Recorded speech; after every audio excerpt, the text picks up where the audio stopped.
Assalamualaikum warahmatullahi wabarakatuh. Perkenalkan, nama saya Liana M. Latif, kelas 12 IPS 1. Praktek sejarah Indonesia kali ini yaitu menceritakan tokoh peran Nani Wartabone. Berikut videonya.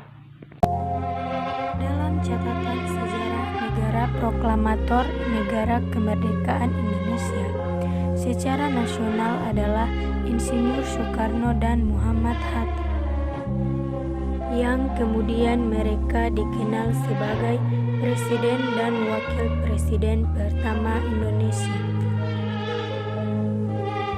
Namun, tahukah kita bahwa jauh sebelum kedua tokoh ini pernah ada dulu sosok yang lebih dulu memproklamirkan kemerdekaan Indonesia? Adalah Nani Wartabone, seorang pahlawan yang memproklamirkan Indonesia setelah peradaban pasukan Belanda di Gorontalo. Pada tanggal 23 Januari tahun 1942, siapakah sebenarnya sosok Nani Wartabone? Nani Wartabone lahir di Gorontalo pada 30 April tahun 1907 yang tumbuh dalam keluarga yang berada. Ayahnya adalah Zakaria Wartabone yang bekerja untuk pemerintah Belanda. Sementara ibunya Aisyah Tangahu yang berasal dari keturunan bangsawan daerah. Nani Wartabone meninggal di Suwawa pada tanggal 3 Januari tahun 1986. Nani Wartabone mulai aktif memperjuangkan Indonesia sejak bersekolah di Surabaya. Ia kemudian mendirikan organisasi Jang Gorontalo di Surabaya. Pada tanggal 22 Januari 1942, Belanda membakar kapal motor Kalio dan gudang kopra di pelabuhan. Mengetahui hal ini, ia menyiapkan senjata dan para pemuda Jumat pagi 23 Januari 1942.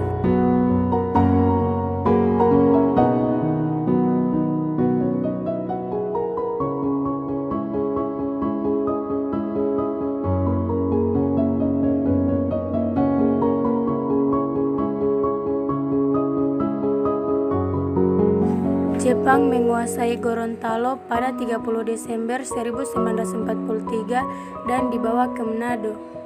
Di sini Nani Wartabone mengalami berbagai siksaan.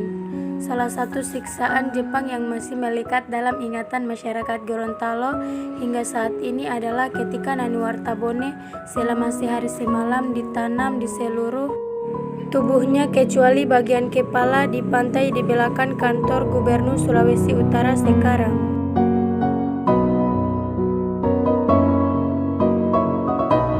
Jepang kalah sunting setelah menyerah kepada sekutu.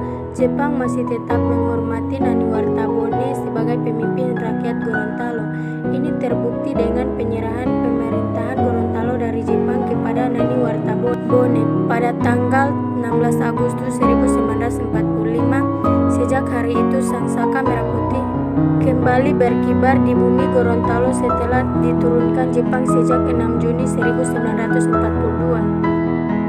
Kembali ke Gorontalo, sunting tanggal 22 Februari 1950, Nani Wartabone kembali menginjakan kakinya di Gorontalo, negeri yang diperjuangkan kemerdekaannya. Rakyat dan Dewan Nasional yang berjuang bersamanya menyambut kehadirannya dengan perasaan gembira bercampur haru dan tangis.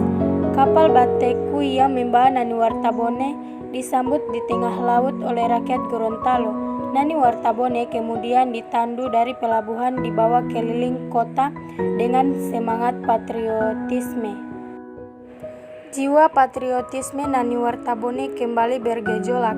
Ia kembali memimpin masa rakyat dan pemuda untuk merebut kembali kekuasaan PPRI atau Persmesta di Gorontalo dan mengembalikannya ke pemerintah pusat di Jakarta. Lebih dan kurangnya saya mohon maaf. Wabillahi taufiq wal hidayah. Wassalamualaikum warahmatullahi wabarakatuh.